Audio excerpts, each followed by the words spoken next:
Bonjour à toutes et à tous, ici c'est Havard et on se retrouve aujourd'hui pour une nouvelle vidéo sur la chaîne Eureka. J'espère que vous allez bien. Et cette vidéo est un petit peu spéciale parce que c'est notre tout premier Noël ensemble, raison pour laquelle j'ai voulu marquer le coup.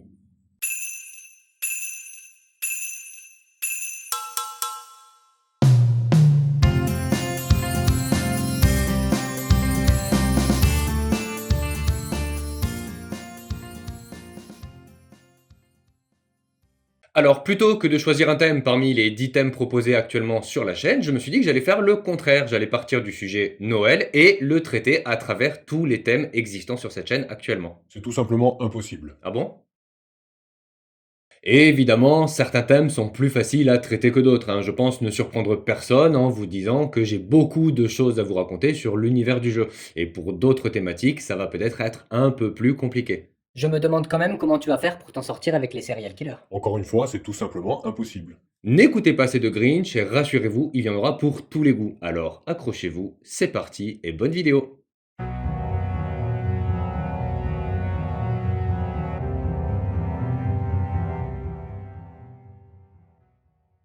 Les origines de Noël remontent à très loin en arrière, et ce pour des raisons que j'aurais pu évoquer à travers le thème La conquête de l'espace, puisqu'il est question de période de rotation et de révolution de la planète Terre.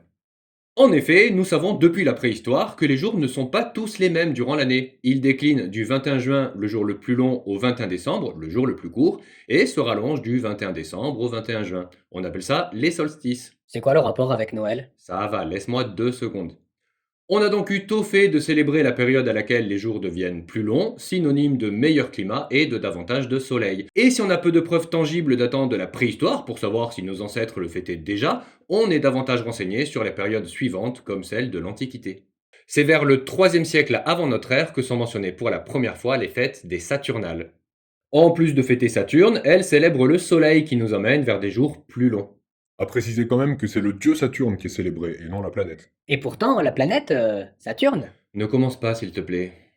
D'ailleurs, c'est ce soleil qui est célébré par les Romains au 3e siècle de notre ère par une fête appelée Dies Natalis Solis Invicti, le jour de la naissance du soleil invaincu, fête qui est célébrée le 25 décembre par choix de l'empereur Aurélien en 274.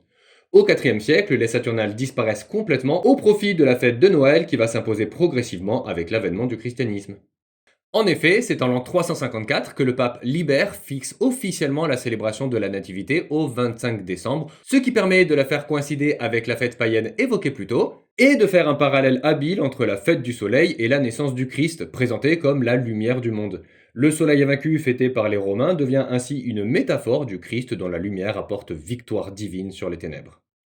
Dans la foulée, au 6e siècle, le moine Denis le Petit calcule l'année supposée de la naissance du Christ, baptisé l'Anno Domini, littéralement l'année du Seigneur, et qui deviendra l'an 1 de notre ère. Et même si ces calculs sont aujourd'hui considérés comme imprécis, puisque le Christ serait né entre -7 et -4 ans avant la date devenue canon, celle-ci restera inchangée. En plus de s'approprier la date du 25 décembre, cette fête de Noël reprendra l'idée de l'échange de cadeaux, une coutume propre aux Saturnales et qui s'explique dans le récit chrétien par les présents offerts au Christ par les rois mages. C'est ainsi que Noël est né et qu'il deviendra une fête célébrée non plus par quelques païens, mais par la totalité du monde chrétien.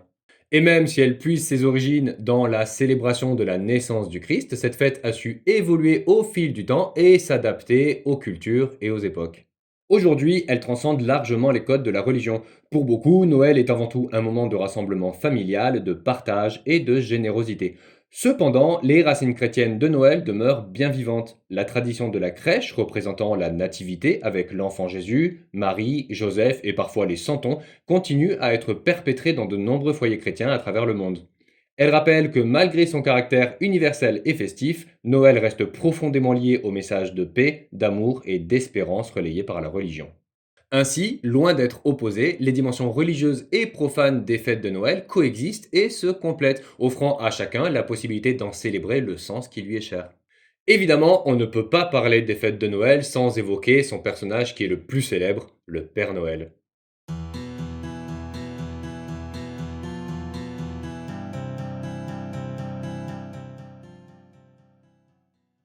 Autant vous le dire clairement, on ne sait pas exactement quand est né le Père Noël. Et croyez-moi, j'ai essayé de l'appeler pour le lui demander, hein, mais il doit être pas mal occupé en ce moment. Tu m'étonnes. On sait de lui qu'il a d'abord été connu au IVe siècle sous le nom de Saint Nicolas, un évêque de Myre situé dans l'actuelle Turquie. En Hollande, il est appelé Sinterklaas et a été aperçu voyageant à cheval, vêtu de sa longue cape d'hiver et passant de foyer en foyer pour distribuer des cadeaux. Au XVIIe siècle, il traverse l'océan Atlantique en même temps que les colons hollandais qui rejoignent l'Amérique, où il devient une figure emblématique. Son nom est adapté à la culture anglo-saxonne et se prononce désormais Santa Claus. Il devient tellement populaire qu'un poème lui est consacré, publié anonymement le 23 décembre 1823 et intitulé A Visit from St. Nicholas. Avec l'apparition de la couleur dans l'imprimerie, on apprend que le Père Noël est habillé de rouge. Merci Coca-Cola. Oui et non, la marque n'a fait que populariser cette image, mais la garde-robe du Père Noël était déjà de cette couleur rouge démocratisée par leur campagne marketing dans les années 1930. Au fil des ans, on va en apprendre de plus en plus sur lui. En plus de sa longue barbe blanche, de ses habits rouges et blancs, on apprend en 1821 qu'il a troqué son cheval puis son âne, dont il se servait en Europe, contre un traîneau tiré par un renne. 2 ans plus tard, il est dit que les rennes sont désormais au nombre de 8, rejoints en 1939 par Rudolf, le renne au nez rouge qui fera le 9e. En 1885, on arrive à déterminer qu'il vit au pôle Nord, même si certains évoquent plutôt la Laponie, puisque les rennes n'auraient pas de quoi se nourrir dans les glaces de l'Arctique. En même temps, c'est le Père Noël, il a certainement trouvé un stratagème. Peut-être qu'il fait pousser sa propre herbe chez lui? Attention à la formulation, le gris, s'il te plaît.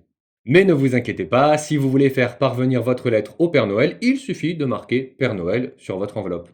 Que vous mettiez pôle Nord, Laponie ou même île Christmas, située dans le Pacifique et potentiellement résidence estivale de notre cher Klaus, la lettre lui parviendra.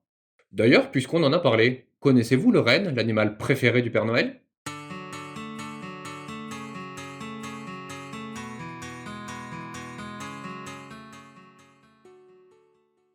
Quand on voit cet animal, on comprend très vite la fascination qu'il suscite auprès de notre cher Santa Claus. Le renne, appelé caribou au Canada, est un cervidé originaire des régions arctiques. Bah tu vois que le Père Noël habite là-bas. On le trouve sur l'hémisphère nord, principalement en Europe, en Asie et en Amérique du Nord. Cet animal peut peser entre 100 et 180 kg et mesurer entre 1,10 m et 1,30 m au garrot selon qu'il s'agisse d'un mâle ou d'une femelle. Son pelage, particulièrement bien adapté pour résister au grand froid, arbore des couleurs brunes et grises. Une de ses particularités est la présence de bois sur la tête chez les mâles et chez les femelles. Chez la plupart des cervidés, seuls les mâles portent des bois, mais chez le renne ou le caribou, la femelle en porte également, même s'ils sont généralement plus modestes.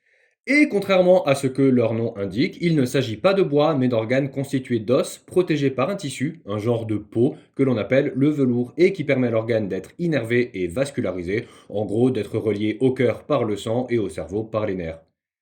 Ces bois ont une autre particularité, ils sont caducs, c'est-à-dire qu'ils tombent et repoussent chaque année. D'abord protégés par le velours, ils sont mis à nu à la fin de l'été, notamment pour préparer les combats majestueux que l'animal livre pendant la période de rut.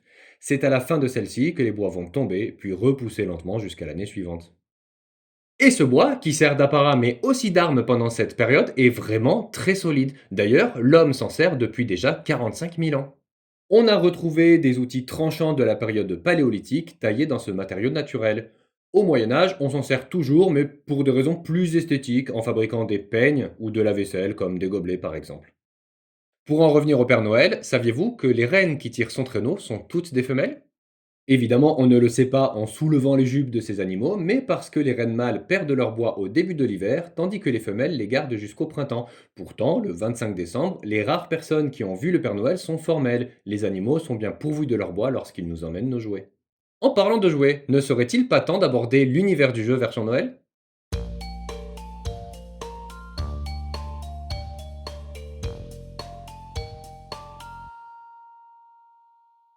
Comme je le disais plus tôt, c'est évidemment un thème idéal lorsqu'on parle de Noël. Alors, je vais pas jouer la facilité et vous parler des jeux auxquels on joue pendant ces périodes, mais je vais vous conter une anecdote sur un jeu que vous connaissez déjà certainement. Le jeu, hein, pas l'anecdote. En 1935, l'éditeur Hasbro sort un jeu de société sous le nom de Monopoly. Celui-ci, conçu par Charles Darrow, est largement inspiré d'un jeu plus ancien, The Landlord's Game, inventé par Elizabeth Maggie. Je n'en dis pas plus, on reparlera de ce jeu à travers un épisode consacré aux jeux de plateau. Ce qui nous intéresse ici, c'est ce à quoi le jeu a pu servir pendant la Seconde Guerre mondiale. Des idées? Aucune. Étonnant. Bah dis-le toi si t'es si malin. Non mais moi je sais, ce serait pas juste. Bon, Les gars, on se calme. La réponse, c'est qu'il a permis de sauver la vie de plusieurs personnes, en l'occurrence celle de soldats prisonniers. Comment c'est possible? Pour y arriver, il faut le génie d'un homme, Christopher Hutton, ancien soldat et aviateur qui travaille pour les services secrets britanniques, le MI9. Son idée, faire évader les prisonniers de guerre en leur faisant livrer tout le matériel nécessaire à cette évasion.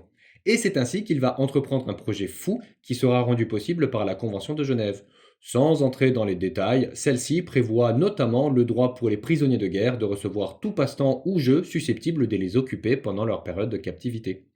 Ainsi, Hutton fait préparer des boîtes du Monopoly, jeu alors très en vogue, en y ajoutant de vrais billets pour soudoyer les gardes, des cartes cachées contenant des plans d'évasion et autres boussoles dissimulées dans les pions.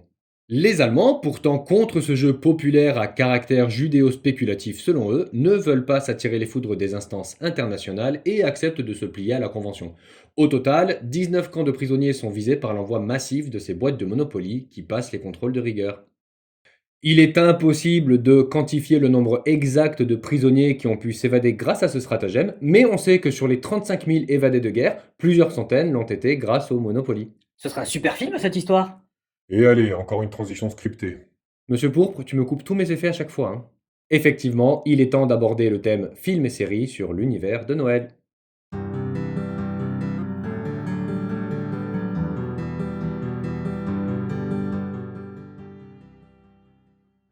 Encore un thème sur lequel il y aurait beaucoup à dire. On pourrait parler des films de Noël comme Maman j'ai raté l'avion ou de l'ensemble des films de Tim Allen en passant par le Grinch.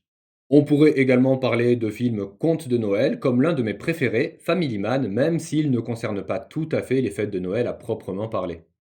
Mais puisqu'il faut faire court, je vais vous parler d'un seul film, une pépite française réalisée par Monsieur Alain Chabat et qui s'appelle Santa et compagnie, ou Santa et si pour les flemmards comme moi. Le film, sorti en 2017, suit les aventures du Père Noël interprété par Alain Chabat qui se prépare comme à son habitude à passer les fêtes en fabriquant les jouets qu'il livrera aux enfants du monde le soir de Noël. Mais malheureusement, ces 92 000 lutins tombent gravement malades quelques jours seulement avant la date fatidique. Santa va se lancer dans une quête épique à la recherche d'un remède et sera aidé par sa femme Wanda, campée par Audrey Tautou, et par une famille qui vit à Paris. Elle est constituée de Thomas, un avocat interprété par l'excellent Pio Marmaille, et sa femme Amélie, jouée par l'actrice Golshifteh Farahani. Le couple, aidé par ses deux enfants, Maël et Mathis, vont tout faire pour aider le Père Noël dans cette folle aventure. Le film dispose d'un super casting avec de seconds rôles tenus par des acteurs tels que Jean-Pierre Bacry, Patrick Timsit, Ken Kojandi, Thomas VDB, ainsi que David Marsay et Grégoire Ludic du Palmacho, entre autres célébrités. La fille du réalisateur, Louise Chabat, joue également un rôle et même plusieurs puisqu'elle interprète toutes les lutines. Le film rencontre un succès immédiat en comptabilisant 1,3 million d'entrées 3 semaines seulement après sa sortie. Au total, ce sont près de 3 millions de spectateurs qui sont rassemblés autour de ce film dans le monde entier. Ainsi, 5 ans après son dernier film, Sur la piste du marsupilami, sorti en 2012, Alain Chabat est de retour avec un nouveau triomphe. D'ailleurs, petite anecdote, les protagonistes du film sont amenés à aller au cinéma où l'on y voit de nombreuses affiches de films fictifs dont Horrorius ou Multiwars. Et un certain Red is Dead, petit clin d'œil à La Cité de la Peur, sorti il y a maintenant 30 ans. On s'était mis d'accord, le bleu, tu arrêtes avec les coups de vieux. Si vous êtes un fan d'Alain Chabat, tout comme moi, et que vous ne l'avez pas déjà vu, je vous invite fortement à regarder ce film, qui regorge de répliques propres à cet humour bien particulier. Mais attention, hein, on va l'acheter en magasin ou en VOD, hein, on n'est pas des pirates. Bon, ok, celle-là, elle était un peu tirée par les cheveux.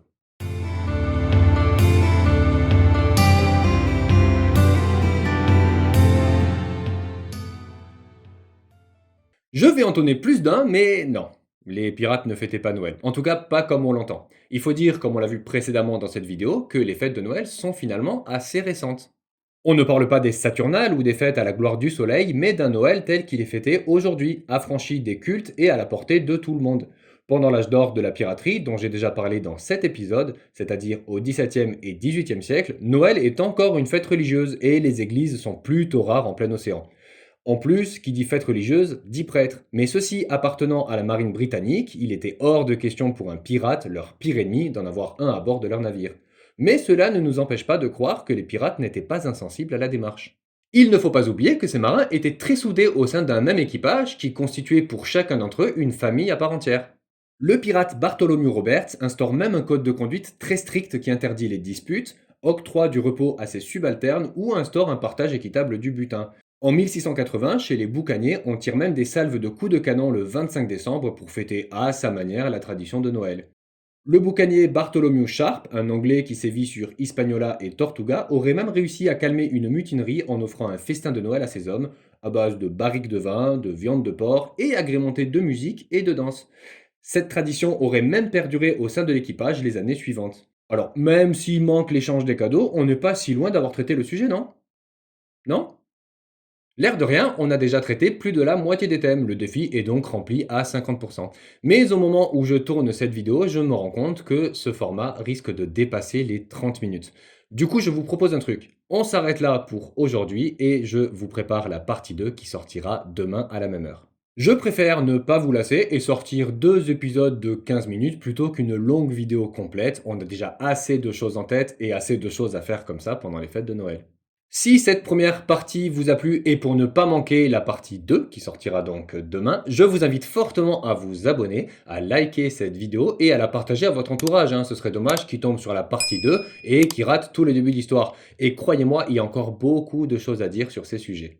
Je vous donne donc rendez-vous demain pour la partie 2. D'ici là, passez bien le bonjour de ma part à tous vos proches et prenez soin de vous.